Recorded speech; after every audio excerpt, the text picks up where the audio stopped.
In the final hours before dawn on the 16th of December 1944, the Ardennes forest lay under deep snow and heavier silence. Pines stood frozen, their branches bent under ice, the ground hardened into something closer to stone than earth. Then, without warning, the quiet was shattered. German artillery erupted across an 80-mile front, shells tearing through the dark with mechanical precision. For many American soldiers, the first sound of the offensive was not an alarm, but the sudden absence of it the moment when the forest itself seemed to disappear. Outposts along the front vanished almost immediately. Fog pressed low between the trees, thick enough to swallow movement and sound alike. Snow muffled footsteps, buried wire, and concealed the advance of entire divisions. Shellfire collapsed command posts, cut roads, and erased landmarks that had existed only hours before. In the confusion, it became impossible to tell where the front line had been, let alone where it was now. Communications failed with unsettling speed. Telephone lines were severed by explosions or frozen solid. Radios crackled briefly, then went dead. Messages sent by runner disappeared into the woods and never returned. Units that had relied on nightly reports and scheduled check-ins found themselves alone, cut off, not by enemy troops but by silence. For the men in the forward positions, the first instinct was disbelief. The Western Front had been quiet for weeks. The enemy, they were told, was exhausted. This, they assumed, was another localized raid, a probe meant to test defenses, not overturn them. Veterans told the new arrivals to stay calm. Raids ended by morning. But morning did not bring clarity. It brought isolation. Companies lost contact with battalions. Battalions lost divisions. Roads marked safe on maps led instead to burning wrecks and abandoned equipment. In the frozen forest, maps became theoretical documents accurate only in a world that no longer existed. As the sun rose weakly behind the fog, something vast was unfolding without being fully recognized. The largest surprise offensive ever launched on the Western Front was already underway, and in those first hours, it advanced not against resistance but through confusion, disbelief, and the deadly calm of men who did not yet know the war had changed overnight. By mid-morning on December 16, the scale of the assault began to emerge too late for those already caught in its path. German formations punched through thinly held American sectors with a speed that felt anachronistic, as if the war had abruptly reverted to an earlier, more fluid phase. Infantry advanced behind armor, exploiting gaps that had existed on paper for months and were now brutally real. What had been considered a quiet stretch of the front dissolved in hours. Above them, the sky offered no reprieve. Heavy cloud cover and persistent fog grounded Allied aircraft completely. The advantage that had defined the Western Front since Normandy, constant air observation and rapid strikes, simply vanished. Roads, usually watched from above, became invisible corridors. German columns moved in daylight without fear of attack, their engines echoing through valleys that no Allied pilot could see. Supply depots fell with alarming speed. Fuel dumps, ration stores, and ammunition points positioned for a static winter were overrun before they could be evacuated or destroyed. Some were taken intact, their contents immediately pressed into German use. Others were abandoned in haste, contributing to the sense that the rear was collapsing as quickly as the front. Orders struggled to keep pace with events. Headquarters issued instructions based on reports already obsolete. Units received conflicting directives, or none at all. Confusion spread faster than clarity ever could, filling the vacuum left by broken communications. In that absence, rumors flourished of paratroopers behind the lines, of entire divisions destroyed, of breakthroughs far deeper than reality. For German commanders, the early hours brought a surge of confidence. Surprise appeared complete. Resistance seemed fragmented. The enemy, long assumed to depend on method and caution, looked suddenly unbalanced. The offensive timetable, so fragile on paper, seemed for a moment achievable. By nightfall, the map told an unmistakable story. The Allied front no longer ran straight. It bent inward, visibly and dangerously. And as staff officers traced that growing curve with their fingers, one question pressed forward: how far could it bend before it finally broke? It was only when maps were unrolled in rear headquarters that the true scale of the crisis became visible. Pins that had marked a stable front now traced a deep and dangerous indentation in the Allied line. Reports arriving from scattered units confirmed what the lines on paper suggested. German forces had penetrated miles farther west than anticipated. The offensive was no longer a raid, nor even a local breakthrough. It was a sustained thrust into the heart of the front. As updates accumulated, the shape became unmistakable. The German advance pushed outward like a clenched fist, forcing the Allied line to bow inward around it. The distortion was visible from miles away on the situation boards, an unnatural curve where straightness had meant control.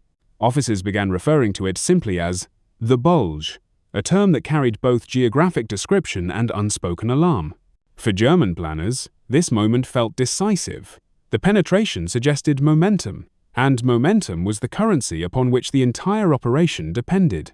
Every mile gained appeared to validate months of risk and preparation. If the advance could be widened and sustained, the logic went, the Allies might be split, their cohesion broken by speed and confusion, rather than by annihilation. On the ground, however, the picture was less coherent. American units withdrew unevenly, some falling back in good order, others breaking contact only at the last possible moment. There was no single retreat, but dozens of local decisions made under pressure, each one rational in isolation, yet collectively disorienting. The result was a front that shifted not as a line, but as a series of fractures. The roads bore the weight of that disorder. Narrow Ardennes routes clogged with retreating infantry, artillery columns, medical vehicles, and refugees moving in the opposite direction. Traffic jams stretched for miles, engines idling in freezing air as drivers waited for orders that often never arrived. Every delay compounded the next, turning movement itself into an obstacle. To German commanders watching the clock, time seemed to be working in their favor. Each hour of advance deepened the bulge and strained the Allied response. Speed, they believed, would outrun resistance before it could reorganize. Yet beneath that confidence lingered a question no map could answer. If the line had bent this far without breaking, what else might it still absorb? Behind the forward movement of divisions and the sudden bend in the Allied line lay a calculation made months earlier, far from the frozen forests. German leadership had wagered what remained of its strength on one premise alone: surprise. There would be no prolonged campaign, no grinding contest of resources. The offensive was designed to shock the enemy into paralysis before reality could assert itself. Speed was not merely a tactic, it was the strategy. The limitations were understood, even if they were not fully acknowledged. Fuel stocks were perilously low, rationed to the point where some armored units trained without engines running. Manpower had been drained by years of attrition on multiple fronts, replaced increasingly by younger soldiers and hastily reorganized formations. The numbers no longer favored Germany, and everyone involved knew it. What they believed they still possessed was initiative. Speed, in their view, would compensate for scarcity.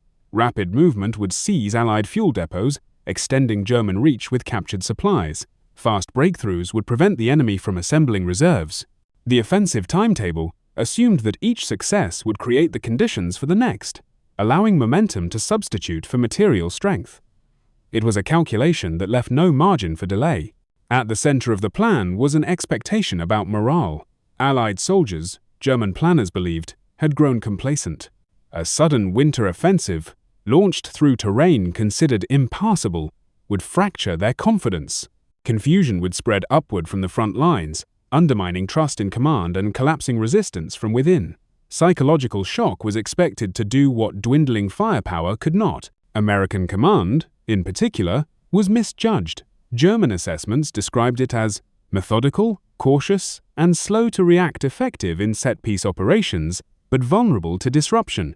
The belief persisted that once disoriented, the American system would struggle to reassert control. Orders would lag behind events. Decisions would arrive too late. By the time clarity returned, the decisive blow would already have landed. That blow existed more in imagination than in certainty. The plan envisioned a single moment when the Allied front would rupture completely, when one thrust would unravel the entire structure. Antwerp was named as the objective, but it functioned as much as a symbol as a destination. The real aim was collapse, achieved quickly enough that recovery would be impossible. What the plan did not include was a response to failure. There was no second phase designed to stabilize a stalled advance, no provision for sustained resistance if surprise wore thin. The offensive assumed success as a condition of survival. To pause was to perish. As German columns drove westward, the calculation still held barely, but it rested on time behaving as expected, and time, in war, rarely does. The assumptions behind the Ardennes offensive were not improvised in desperation. They were rooted in a doctrine that had once delivered astonishing results. German military thinking placed overwhelming faith in momentum and shock the belief that wars were decided not by endurance, but by the ability to unbalance an enemy faster than he could recover. In earlier years, that belief had proven devastatingly effective. Speed had collapsed fronts before resistance could organize. Shock had replaced attrition. Within that framework, experience was valued more highly than reserves. Veteran formations, hardened by years of combat, were seen as decisive instruments rather than assets to be preserved. The emphasis was not on depth, but on excellence, on concentrating skill and confidence at the point of attack. If the blow landed cleanly, there would be no need for prolonged reinforcement. This logic drove the heavy commitment of elite units. Panzer divisions and Waffen-SS formations were pushed to the front of the offensive, tasked with opening corridors and maintaining pressure regardless of cost. Their presence was meant to guarantee success through will and capability alone. They were not deployed as part of a system designed to rotate or recover them, but as spearheads expected to carry the weight of the operation from beginning to end. Logistics, by contrast, occupied a secondary role in the German calculation. Supply was expected to follow victory rather than enable it. Captured fuel, seized depots, and improvised solutions were assumed to sustain the advance long enough for the strategic outcome to be decided. The possibility that these resources might prove insufficient or inaccessible was acknowledged only abstractly. Underlying all of this was a belief about initiative. German doctrine assumed that initiative naturally belonged to the attacker, and that a defender, once surprised, would struggle to reclaim it. Reaction was considered inherently slower than action. Every hour gained at the outset was expected to multiply in value, widening the gap between what the attacker intended and what the defender could prevent. In this calculus, American resilience barely registered. The enemy was assessed in terms of procedure rather than character, methodical, well-equipped, but dependent on preparation and predictability. The assumption persisted that disruption would cause hesitation, and hesitation would harden into paralysis. The capacity to absorb shock and continue fighting was not factored in. What this way of thinking failed to account for was endurance. Not courage or skill, but the ability to sustain pressure, replace losses, reroute systems, and continue operating when plans unraveled. The German model sought decisive moments. It did not account for wars decided by persistence rather than brilliance. As the offensive pressed forward, these assumptions still shaped every decision. But beneath the confidence, a different contest was quietly forming, one not of speed or shock, but of how long each side could continue once the first surprise had passed. At first glance, there was nothing about the American army in the Ardennes that suggested an answer to Germany's gamble. No revolutionary weapon waited in reserve. No secret tank or experimental formation promised to reverse the situation overnight. The equipment lining the snow-covered roads, trucks, half-tracks, Sherman tanks was familiar, functional, and entirely conventional. There was nothing in steel or firepower that appeared designed for surprise. The men themselves seemed equally ordinary. Many were young, recently arrived in Europe, or assigned to what had been considered a quiet sector. Some had never experienced sustained combat. Their uniforms were worn thin by winter weather. Their weapons were reliable, but unremarkable. Against elite German formations led by veterans of earlier campaigns, the contrast appeared stark. On paper, experience favored the attackers. Measured strictly by doctrine, as Germany understood it, the advantage was clear. The offensive had achieved surprise. The weather neutralized Allied air power. Elite units led the advance. American formations were scattered and partially isolated. By every visible metric, the defenders were at a disadvantage, reacting rather than acting. Yet beneath that surface lay a different set of assumptions, ones so ingrained they were rarely articulated. American doctrine did not expect perfection. It assumed disruption as a condition of war. Communications would fail, units would be cut off, plans would fracture on first contact. Rather than preventing these outcomes entirely, the system was built to endure them. Redundancy was everywhere. Orders were issued through multiple channels, supply routes overlapped, command structures were layered, allowing authority to pass downward when higher levels were disconnected. If one link failed, another was expected to compensate not flawlessly, but sufficiently. The goal was continuity, not elegance. This approach produced no dramatic moment of revelation. It offered no immediate spectacle.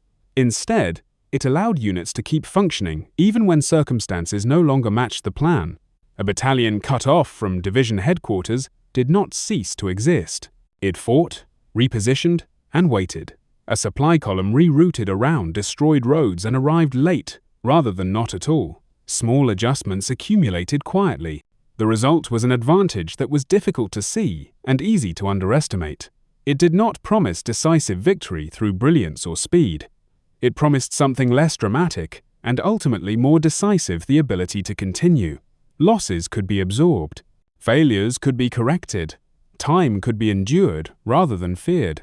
This was the weapon Germany did not identify because it did not resemble one. It had no single inventor, no prototype, no defining moment of adoption.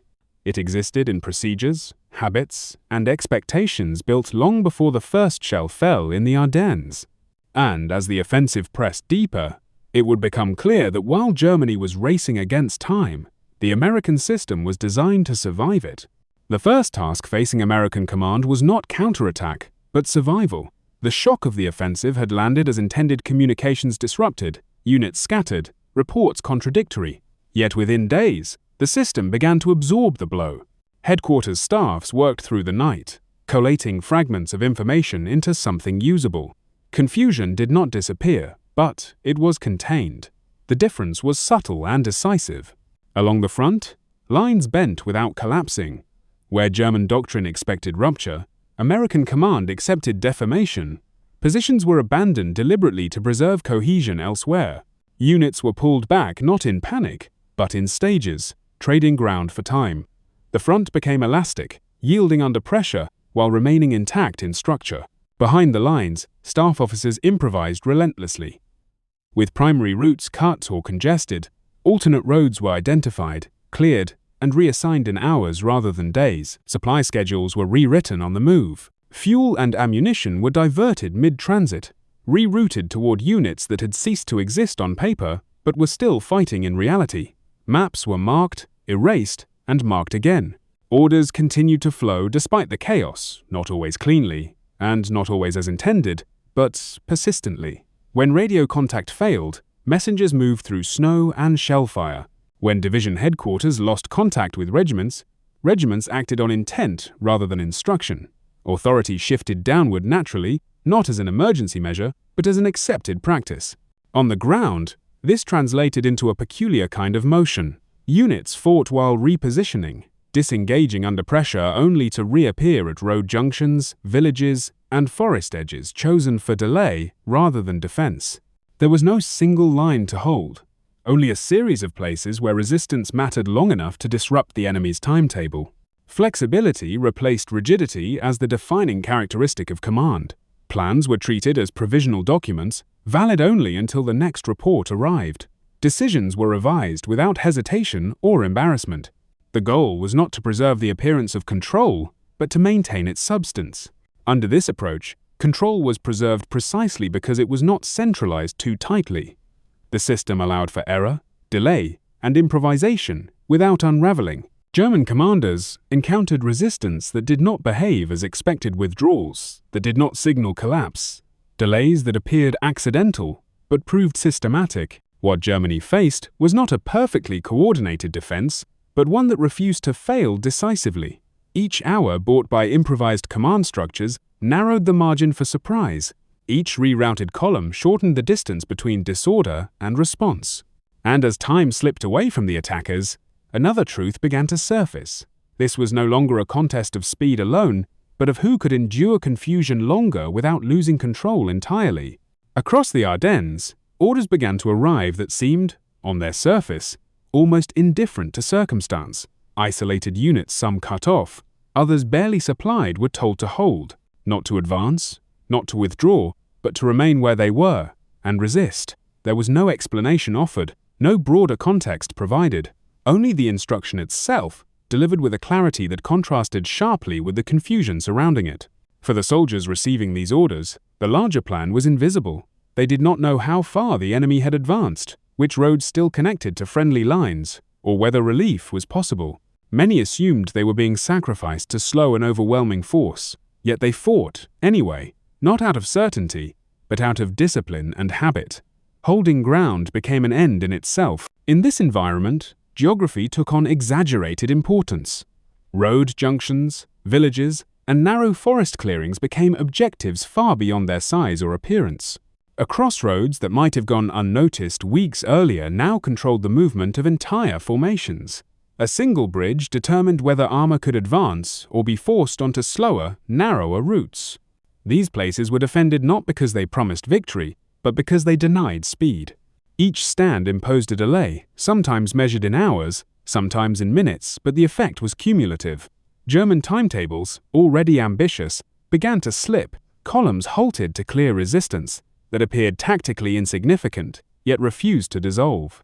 Detours consumed fuel and daylight. Orders were rewritten as routes closed unexpectedly. The advance continued, but no longer at the pace required. To German observers, this resistance often seemed irrational. Units fought on without hope of immediate relief, sometimes surrounded, sometimes nearly exhausted. There was no dramatic counterstroke, no obvious coordination between these pockets of defense. And yet they endured, forcing the attackers to deploy forces out of proportion to the ground contested. What these defenders did not see, but what their commanders understood, was how these fragments of resistance were reshaping the battle. Each delay bought time elsewhere. Each blocked road redirected pressure onto another unit better prepared to absorb it. The absence of a visible plan was itself part of the design, allowing the defense to function even when the plan could not be communicated. Gradually, the balance began to shift. Not dramatically, and not all at once, but perceptibly. German units pressed forward, yet found themselves behind schedule. American forces, still disorganized, nonetheless grew denser. The front did not snap back into place, but it slowed, thickened, and resisted. It was here, in these scattered stands, that the American advantage began to reveal itself not as a single decisive act, but as a pattern, a capacity to endure isolation without collapse, to fight without certainty, to trade understanding for time. The weapon was not unveiled in a moment of triumph. It emerged quietly, through resistance that seemed accidental, until it proved otherwise. And as time continued to slip from German hands, the meaning of those orders to hold, without knowing why, began to take shape. While the fighting drew attention to forests, villages, and road junctions, a quieter battle continued behind the lines. American supply systems, strained, disrupted, and frequently rerouted, did not stop. Convoys moved at night, through snow and shell craters, often without clear destination beyond the knowledge that something, somewhere, still needed fuel and ammunition. The system did not function smoothly. It functioned continuously. Fuel reached units that had no clear line on a map. Ammunition arrived late, sometimes in partial loads, sometimes mixed and mismatched. Rations were delayed, medical supplies improvised. None of it reflected efficiency in the ideal sense, but it reflected persistence. Even under attack, the American logistical network absorbed disruption the same way the front lines did, by bending, rerouting, and continuing. For German forces, logistics followed a different rhythm. The advance moved faster than its supply columns could sustain. Fuel consumption exceeded projections almost immediately. Vehicles burned through reserves calculated for ideal conditions, not winter roads clogged with traffic and resistance. The deeper the penetration, the longer the supply lines stretched, and the more fragile they became. Captured American depots were expected to solve this problem. They had been factored into the plan as a substitute for German shortages. Some were seized intact, their contents briefly sustaining the advance. Others had already been emptied or destroyed. What remained often proved insufficient wrong fuel types, incompatible equipment, or quantities too small to support armored formations moving at scale. Gradually, the signs appeared. Tanks were abandoned. Not because they were damaged, but because they were empty. Trucks lined the roads, engines silent, crews waiting for fuel that did not arrive.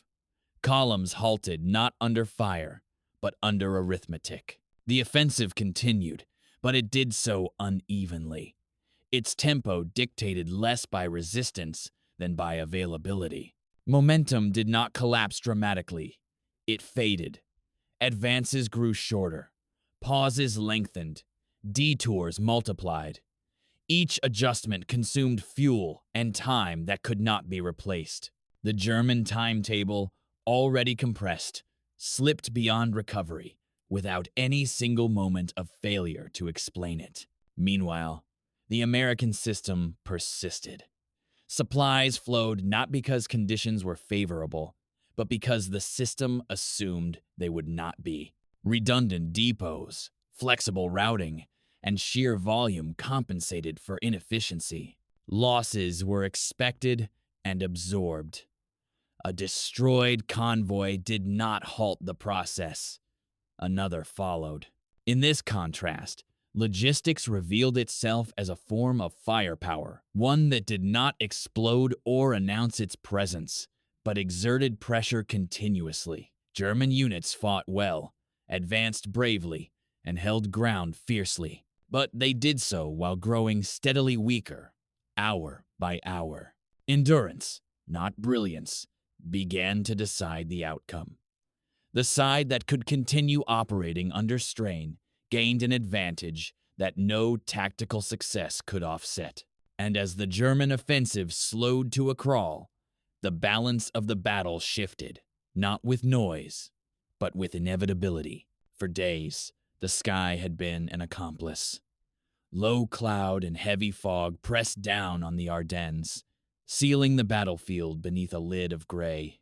German columns moved under that cover, their engines audible but unseen, their routes concealed from the air. Then, without ceremony, the weather changed. On the morning of December 23, the clouds thinned, the fog lifted, and patches of blue appeared above the frozen forests. The concealment that had protected the offensive simply ended. The response was immediate. Allied airfields that had been idle for nearly a week came alive within hours. Fighters and fighter bombers lifted into the cold air, climbing through clearing skies toward a battlefield suddenly exposed. Pilots who had been grounded by weather now found targets everywhere. Columns, depots, bridges, and crossroads laid bare by necessity rather than choice. German units were caught where they could not hide. Roads that had offered speed now offered visibility. Vehicles clustered along narrow routes, their movement dictated by terrain and congestion. What had been efficient lines of advance became fixed patterns, easily identified from above. There was no dispersal possible without abandoning the advance entirely. From the air, supply lines revealed themselves as vulnerabilities. Fuel trucks burned first, their destruction radiating outward through stalled armor and stranded infantry. Ammunition vehicles detonated with sudden violence. Bridges were cratered, forcing detours that no longer existed on intact maps. Each strike imposed delays that could not be absorbed, because there was no reserve of time left. Movement itself became dangerous. Units that paused risked being found. Units that moved risked being seen. Columns advanced only at night, and even then cautiously, their pace reduced to preserve what little remained. Daylight, once an advantage, became a threat. The offensive, designed for speed, was now constrained by fear of exposure. This was not simply the return of air power. It was the restoration of a relationship that had defined the Western Front for months, the ability to observe, disrupt, and punish movement in depth. German commanders understood immediately what this meant. Without air cover of their own, every mile advanced under clear skies cost more than it could return. As air attacks multiplied, the initiative began to change hands. Not with a single decisive blow, but through accumulation. Each destroyed column shortened the German reach. Each delayed movement allowed American ground forces to reorganize and reinforce. The pressure that had been exerted forward now pressed back against its source. On situation maps, the bulge ceased to grow. Its edges stabilized, then hardened. What had been a forward surge slowed into a contested space. The offensive did not end that day, but its character changed irrevocably. Surprise had been spent. Momentum was gone. For the first time since the opening barrage, time no longer favored the attacker. The weather had returned the sky to the Allies, and with it, the balance that Germany had hoped to deny. What followed would not be decided by how far the Germans could still push, but by how much pressure they could survive now that concealment was gone. And as the clear skies persisted, another reality set in. The bulge was no longer expanding. It was being contained. When the counterattack came, it did not arrive with spectacle. There was no sudden surge meant to mirror the shock of December 16. Instead, American forces advanced with deliberation, guided by restored communications, clearer skies, and a growing confidence in their position. Units moved forward on narrow objectives, supported by artillery and air power, pressing the bulge from its edges rather than striking blindly at its center. German formations found themselves fixed in place. What had once been an advance now became a defense conducted from exposed ground, often without the benefit of prepared positions. Roads that had carried them westward now trapped them under observation and fire. Withdrawal became as dangerous as holding fast, and so many units did neither effectively. They remained, absorbing pressure that no longer relented. Attrition accelerated quietly but relentlessly. Each engagement cost experienced soldiers and irreplaceable equipment. Tanks destroyed could not be replaced. Crews lost could not be retrained in time. Artillery ammunition dwindled, while American batteries continued firing with consistency that felt inexhaustible. Losses that might once have been tolerable now accumulated faster than they could be addressed. The strain on German manpower became acute. Replacement systems, already weakened, failed to keep pace with the demands of sustained combat.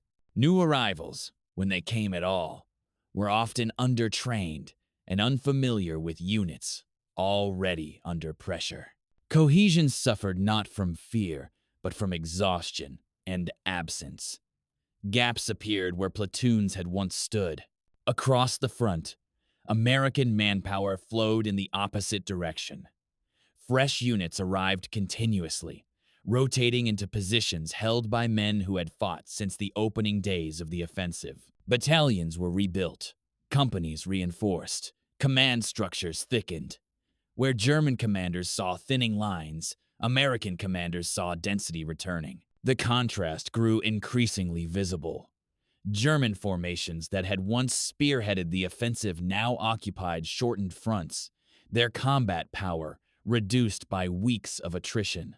Defensive lines were held by fewer men, supported by fewer guns, supplied by fewer vehicles.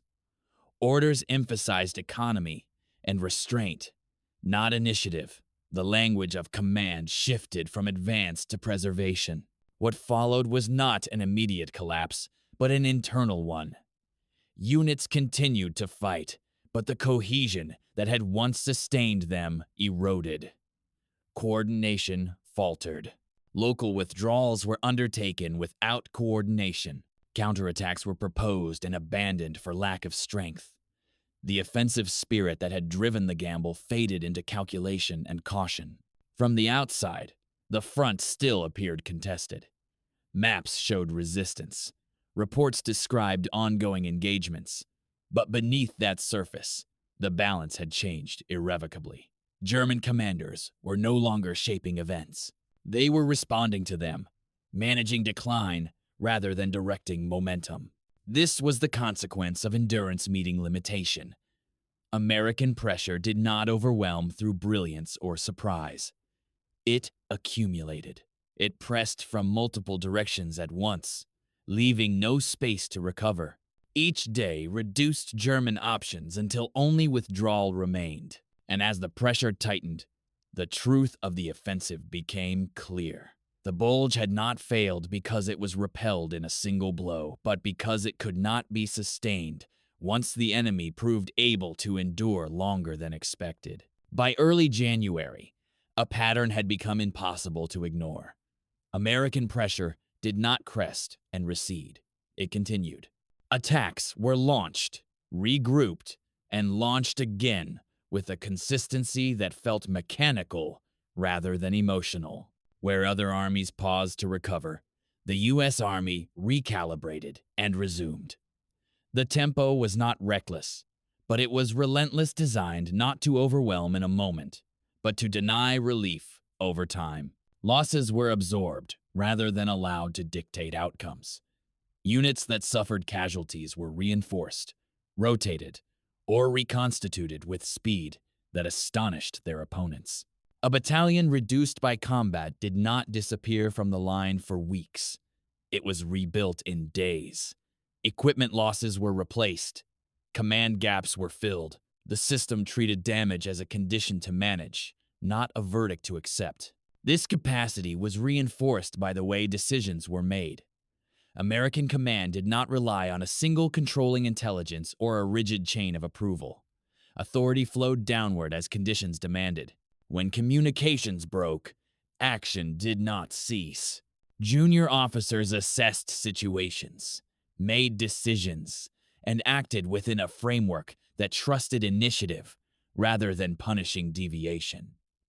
Control was exercised through intent, not constant direction. As a result, initiative shifted steadily downward. Platoon leaders adjusted positions without waiting for orders that might never arrive. Company commanders coordinated with adjacent units informally when formal channels failed. Small decisions accumulated into operational effect. What appeared chaotic from the outside functioned as distributed control, a system capable of adapting faster than any centralized command could manage. Germany could not replicate this structure, no matter how disciplined its forces remained. Its system depended on cohesion, precision, and the presence of experienced leaders at every level. Once those leaders were lost, and once communication faltered, flexibility diminished sharply. Replacement officers lacked familiarity with units already under strain. Initiative narrowed rather than expanded. The result was exhaustion not only of men and machines, but of options. German units continued to fight skillfully, but each engagement consumed resources that could not be replaced. Every defensive stand shortened the future rather than stabilizing it. The offensive did not end with catastrophe. It ended with depletion. There was no single moment when defeat was announced. Instead, it arrived gradually, through the realization that nothing more could be gained and much more would be lost by continuing. The Ardennes gamble had relied on shock and speed to produce collapse. What it encountered instead was a system designed to refuse collapse altogether. This was the weapon Germany could not counter, because it was not designed to be deployed. It existed in depth, in replacement pipelines, in delegated authority, and in the expectation that plans would fail without ending the fight. It converted time from a threat into an asset. In the end, the offensive exhausted itself against an enemy that did not need to be perfect, only persistent. Defeat did not come through encirclement or annihilation. It came through endurance, applied steadily, until nothing remained to resist with. And as German forces began to withdraw, the lesson of the Bulge was already clear. Wars are not always decided by who strikes hardest first, but by who can continue when the striking no longer works. When the German withdrawal began, it did not resemble a retreat planned in confidence. Units pulled back through the same forests they had advanced through weeks earlier, now under constant observation and pressure. Equipment was abandoned not because it was destroyed, but because there was no fuel to move it. Men marched eastward, exhausted, under strength, and aware that what had been lost could not be replaced. The offensive ended not with triumph or catastrophe, but with depletion made visible. The cost to Germany extended far beyond the Ardennes. Strategic reserves that had been husbanded for years, elite formations, trained crews, remaining armored strength had been committed and spent. There were no equivalents left to rebuild them. Losses suffered in December and January were not merely casualties of a failed operation. They represented the final consumption of Germany's capacity to shape events in the West. With the Bulge reduced and the front straightened, the Western Front settled into a new and permanent reality. There would be fighting still, but no further German offensives of comparable scale. The initiative did not shift back and forth again. It remained firmly with the Allies. From that point forward, German operations were reactive by necessity, constrained by shortages and the absence of strategic choice. For American forces, the effect was equally lasting. Confidence hardened into certainty, not arrogance, but assurance. The army had absorbed surprise, endured disruption, and emerged stronger for it. Units that had fought through isolation and uncertainty now advanced with the knowledge that their system worked under the worst possible conditions. The experience of the Bulge became a reference point, a proof rather than a memory. German recovery, by contrast, proved impossible. Attempts to stabilize lines relied increasingly on improvised formations and shortened fronts.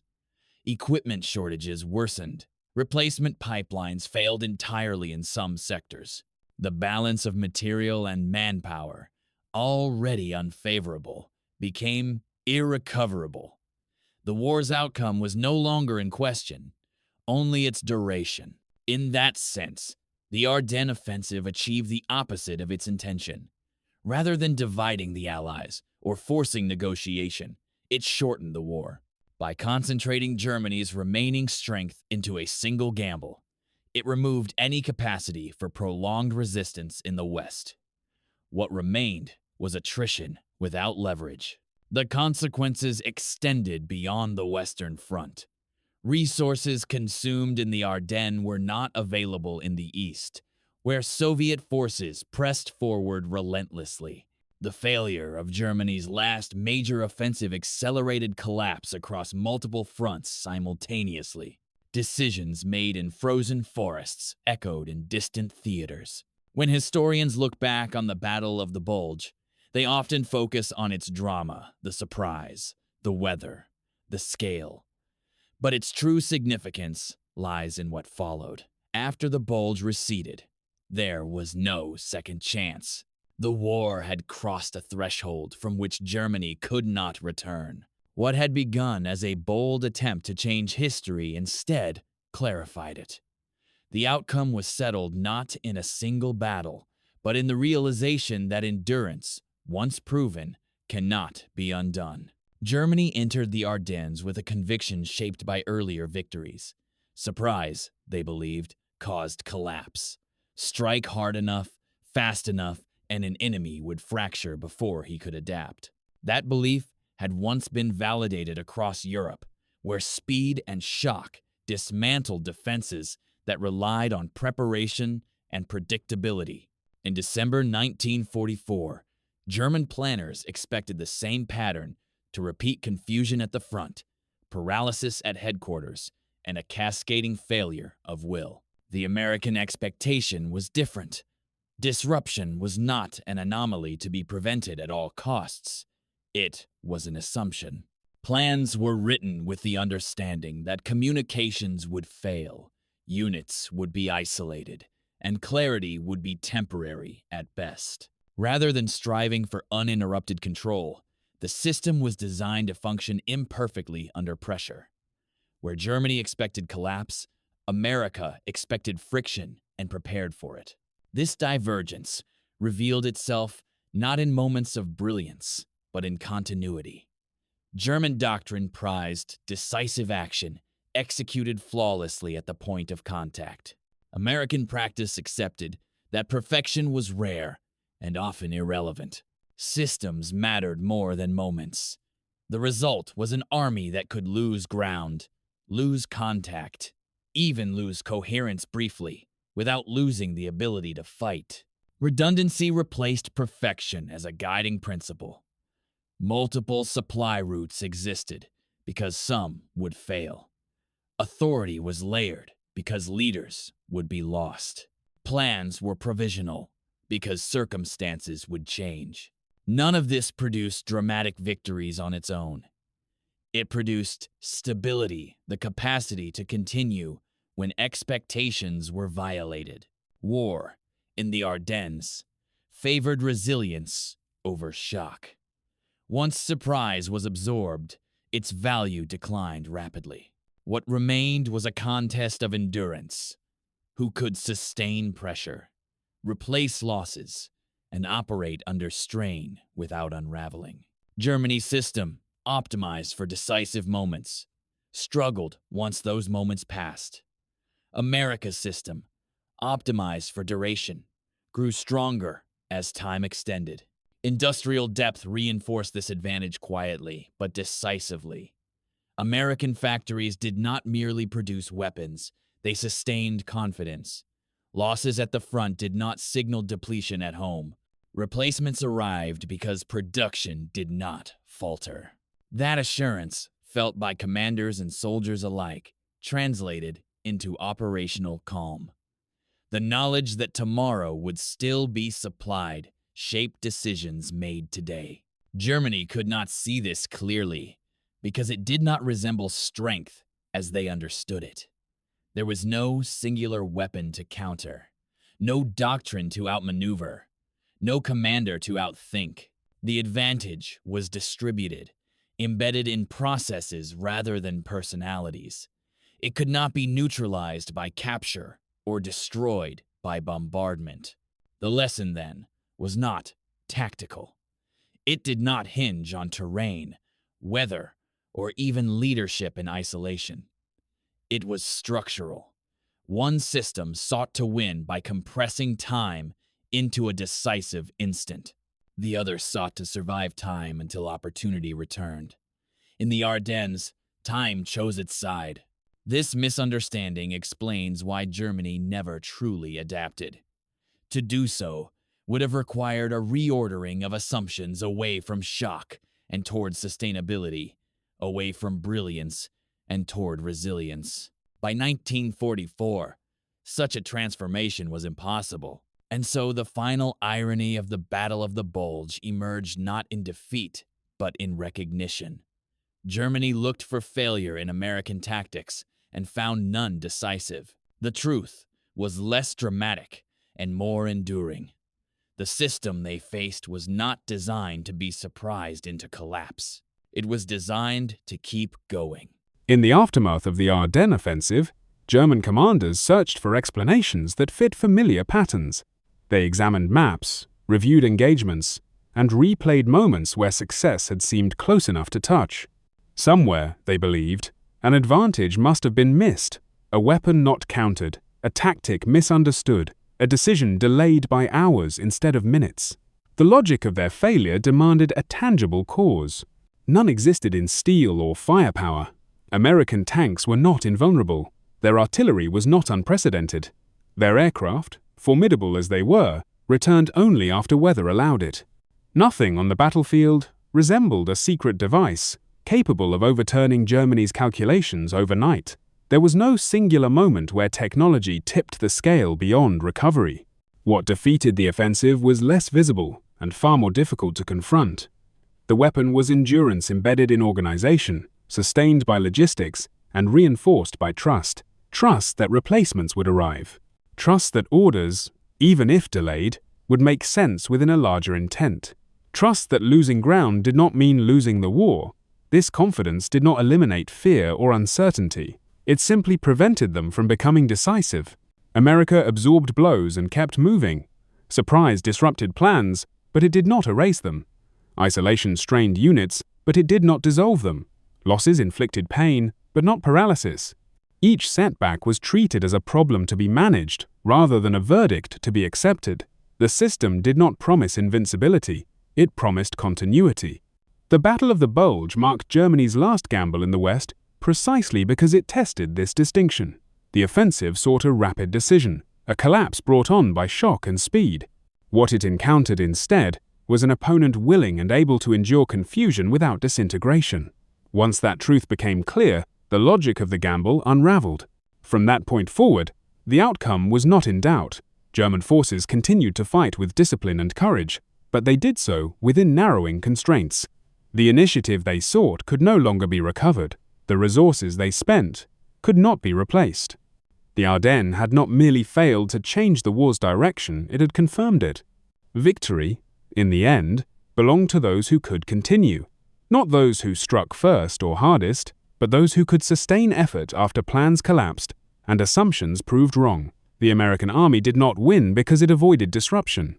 It won because it expected it and built itself to survive it. This is why Germany never found the weapon they believed had defeated them. They were searching for something to capture, destroy, or imitate. What opposed them could do none of those things, because it was not an object or a doctrine alone. It was a system distributed, resilient, and patient. In the quiet that followed the battle, the Ardennes returned to stillness. Snow-covered wreckage, forests reclaimed roads, the Bulge receded into history. But the lesson remained, clear and unyielding. They looked for a weapon. What defeated them was an army built to keep going when weapons failed.